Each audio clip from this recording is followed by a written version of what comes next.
খাবার লাউ লাল আলু দিয়ে হলুদ মরিচ সব বেটে মশলাপাতি সব বেটে রান্না করতেছি। আমার রান্না সবাই অনেক মিস করে। এই যে দেখেন বন্ধুরা, তরকারির কালারটা অনেক সুন্দর হয়েছে। এইখানে একটু লবণ দেখতেছি,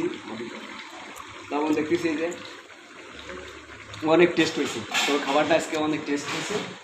আর হচ্ছে বন্ধুরা, এই যে রুই মাছ দিয়ে লাউ দিয়ে পাকাচ্ছি, অনেক মজার একটা খাবার। বন্ধুরা, আমার রান্না সবাই অনেক ভালোবাসে, সবাই আমাকে বলে আপনি রান্না করুন ভাই। আমরা 6 জন একসাথে খাই, 6 জনের রান্না করি।